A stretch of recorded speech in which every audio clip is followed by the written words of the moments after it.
Hey everyone, we are here with the Dizzy Feet Foundation. We're going to be talking to some really cool people, including Mr. Catfish himself, Adam Shankman, and Nigel. And, our education system is putting facts in their heads, which they have to regurgitate in a test and get funding for their school. What is the Dizzy Feet Foundation's greatest accomplishment so far? In 5 years, we are now giving arts education and dance education to over 40,000 kids. It's been an explosion who would never, ever, ever be able to have access to anything but a difficult life if it weren't for these programs. We're going into areas where there's nothing, no cultural influence. So it's been extraordinary. Now you declared next week, July 26th, National Dance Day. Well, I don't think I declared. I think Nigel Lythgoe and I were talking, and he turned to me and he said, "I think there should be a national dance." I said, "That sounds like a great idea."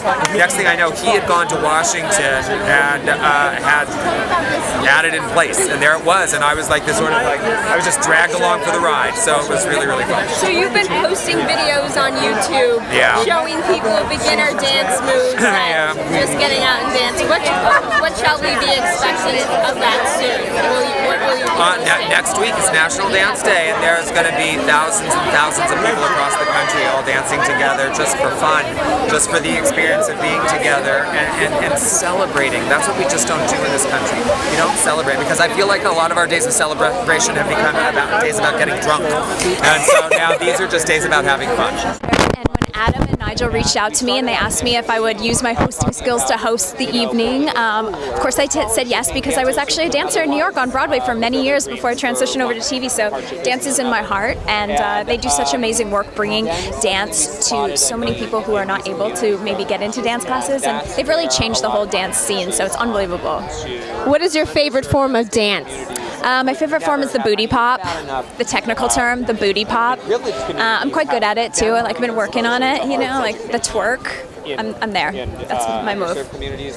How did you prepare for tonight's event? First, I did a sick ballet class this morning, and then a whole bunch of warm-ups, and then I did some hip rolls and shoulder rolls and rib isolations, and then I knew I was ready. Who influenced you to dance? You know what? Who did? She's right over here, Paula Abdul. I got the Shut Up and Dance DVD or CD when I was 7 years old, and that tap dancing cat and me, we went way back, best friends. So that's who it was. Adam, can you grab? I was fortunate enough to be immediately did some research on him because I knew he was involved in dance and saw his extensive career in dance, and not only someone who danced himself, but in the whole kind of youth involvement and culture of dance. And so we started a conversation. We have a lot of friends in common, and he very graciously invited me tonight. Wonderful.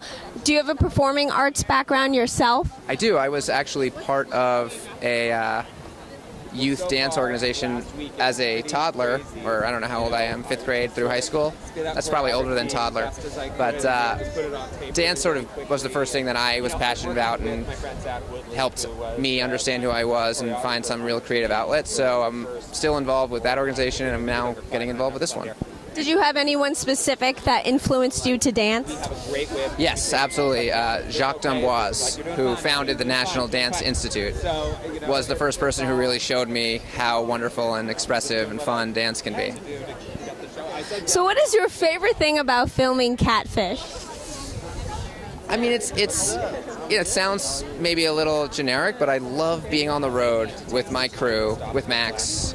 They're all my best friends, and we're traveling around having a good time. I mean, it's hard and it's emotional and it can be difficult, but when you're doing something with a group of friends, whether it's making a show or dancing, it's always a good time. Why do you think some of these people don't attempt to use Skype to contact each other or see what each other looks like? Well, I think they do. And, the truth is there's so many happy couples who met online who used the necessary resources. It's the ones that, for some reason, either can't or won't that usually need my help.